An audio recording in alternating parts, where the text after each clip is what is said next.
सच्चिदानंद सद्गुरु साईनाथ महाराज की जय। శ్రీ సాయి సచ్చరిత్ర 37వ అధ్యాయం. శ్రీ గణేశాయ నమః. శ్రీ సరస్వత్యై నమః. శ్రీ గురుభ్యో నమః. శ్రీ కులదేవతాయై నమః. శ్రీ సీతారామచంద్రాభ్యాం నమః. శ్రీ సద్గురు సాయినాథాయ నమః. సాయి సచ్చరిత్ర ధన్యం, వారి నిత్య ఆచరణ ధన్యం. అంతుపట్టని వారి అత్యద్భుత చర్యలను జరిగినట్లుగా వర్ణించడం అశక్యం. వారి సచ్చరిత అగాధం, వారి జీవనం ధన్యం.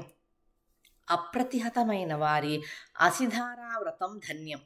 బాబా ఒకప్పుడు బ్రహ్మానందంలో ఉన్మత్తుని వలె ఉంటారు, ఒకప్పుడు ఆత్మజ్ఞానంలో తృప్తులై ఉంటారు, మరొకప్పుడు అన్నీ చేస్తూ ఉన్నా అలిప్తంగా ఉంటారు. ఇలా వారి స్థితి అస్థిరంగా ఉంటుంది. ఒకప్పుడు ఏ ప్రవృత్తి లేకుండా ఉంటారు, అయితే ఏం చేయకుండా నిద్రపోయే స్థితిలో ఉండరు. తమ ఆశయమందు మనసును ఉంచి ఎల్లప్పుడూ ఆత్మస్వరూపంలో సావధానులై ఉంటారు. ఒకప్పుడు సాగరం వలె ప్రసన్నంగా ఉంటారు, కానీ వారి అంతు లోతు తెలియవు. అగాధమైన సముద్రం వంటి వారిని యథార్థంగా ఎవరు వర్ణించగలరు? వారికి పురుషుల సోదరుల వంటివారు, స్త్రీలు తల్లి సమానులు లేదా అక్క చెల్లెళ్ళు. వారు ఊర్ధ్వరేతస్సు గల బ్రహ్మచారి అని అందరికీ తెలుసు. ఇటువంటి వారి సాంగత్యంలో లభించిన మనసు యొక్క నిశ్చలమైన స్థితి మరణం వరకు ఉండుగాక. వారి సేవ చేయాలన్న కోరిక స్థిరంగా ఉండుగాక. వారి చరణాలయందు అనన్య భక్తి దృఢపడుగాక. సర్వప్రాణులయందు భగవద్భావం కలుగుగాక. సాయి నామము యందు అఖండ ప్రీతి కలుగుగాక.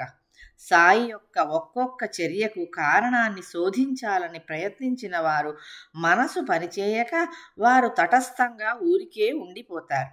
సర్వసుఖాల కోసం అనేక మంది పరితపిస్తారు. భూలోకంలో మరణభీతి కలదని అంటారు. దీన్ని తుచ్చంగా భావించి స్వర్గలోకాన్ని గొప్పగా వర్ణిస్తారు. అవ్యక్తం నుండి ఆకారానికి రావటం వ్యక్త స్థితి అని, మరల అదే అవ్యక్తంలో ప్రవేశించటం మృత్యువు అని అంటారు. అధర్మం, అజ్ఞానం, రాగద్వేషాదులు మృత్యుపాశాలు. వారిని పూర్తిగా దాటిన వారికే స్వర్గలోకంలోకి ప్రవేశం. స్వర్గం అంటే ఏమిటి? వైరాగ్యమే స్వర్గలోకం.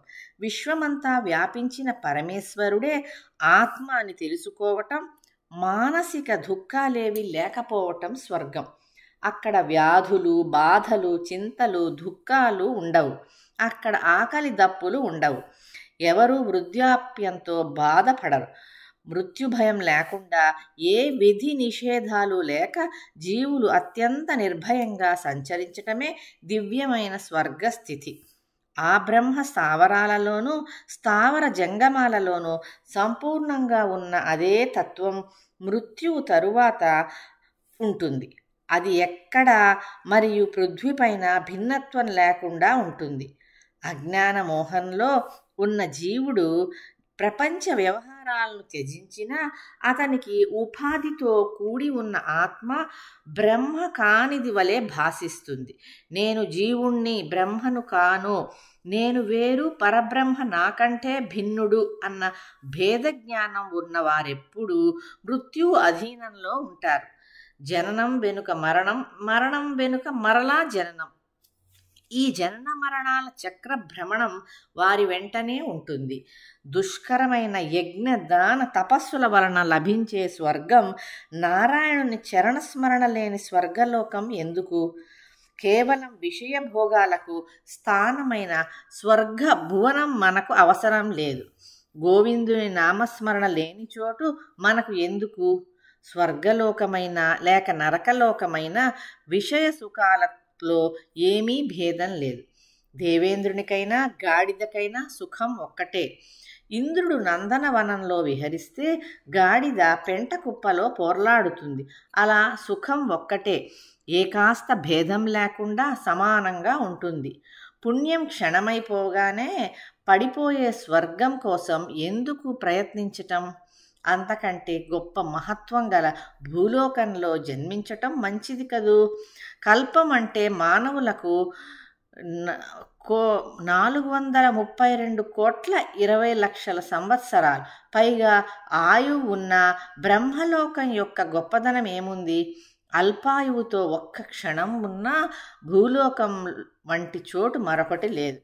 ఆయువు క్షణభంగురమైన ఏ పనైనా ఒక్క క్షణం చేసినా సర్వం ఈశ్వరార్పణం అని చేసేవారికి అభయస్థానం ప్రాప్తిస్తుంది.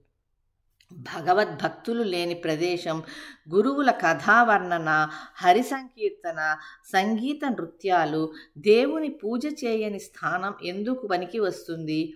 బ్రహ్మ ఆత్మ ఒక్కటే అన్న అనుభవ జ్ఞాన ప్రాప్తికి అత్యంత శ్రేయస్కరమైన సాధనకు గొప్ప స్వర్గలోకం కంటే భూలోకమే ఉత్తమం.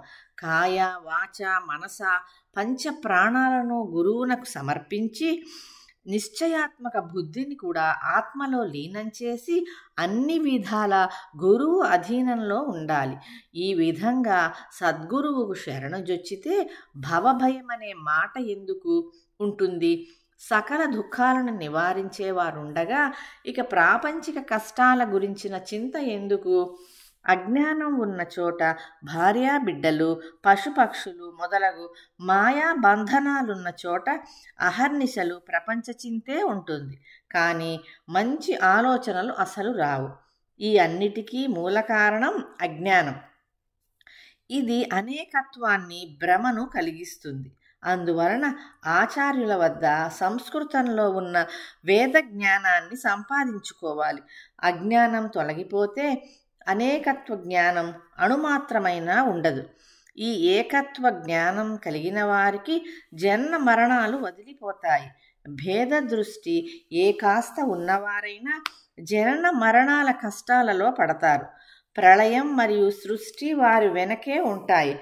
శ్రేయస్కరమైన విషయాన్ని ఆశించటం నిస్సందేహంగా జ్ఞానం. ప్రేయాన్ని మాత్రమే ఆశించటం అజ్ఞానం. మృత్యువే గొప్ప భవభయం. దాని నుండి నిర్భయులం కావాలంటే గురుచరణ ద్వయాలను గట్టిగా పట్టుకోవాలి. వారు అద్వైత బుద్ధిని ప్రసాదిస్తారు. ద్వైతం ఉన్నది అంటే అక్కడే భయం కూడా ప్రవేశిస్తుంది.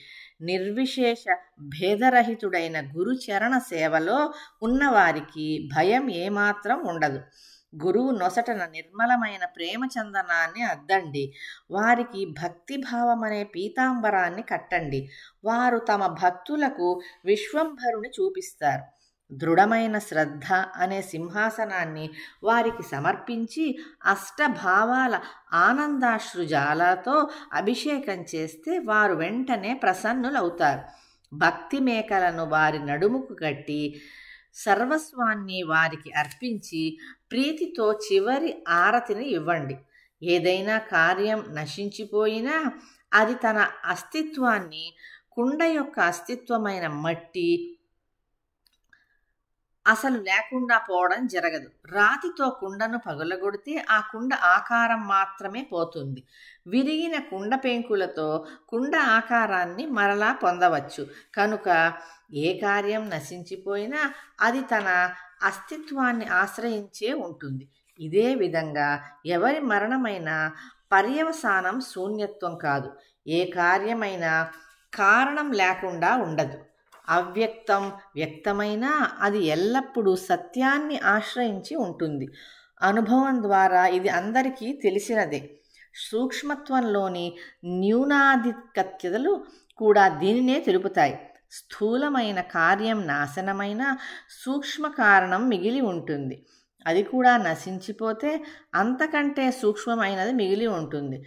సకల ఇంద్రియాలు, మనసు, బుద్ధి యొక్క విషయగ్రహణ శక్తి క్షీణించిపోతుంది. తాత్పర్యం, బుద్ధి కూడా అలసిపోయిన చోట వ్యక్తం అవ్యక్తమవుతుంది. కానీ దాని అస్తిత్వం పోదు. అది సదా సర్వత్రా ప్రకాశిస్తూ ఉంటుంది. శ్రీ సాయి సచ్చరిత 37వ అధ్యాయం మొదటి భాగం సమాప్తం. శ్రీ సచ్చిదానంద సద్గురు సాయినాథ్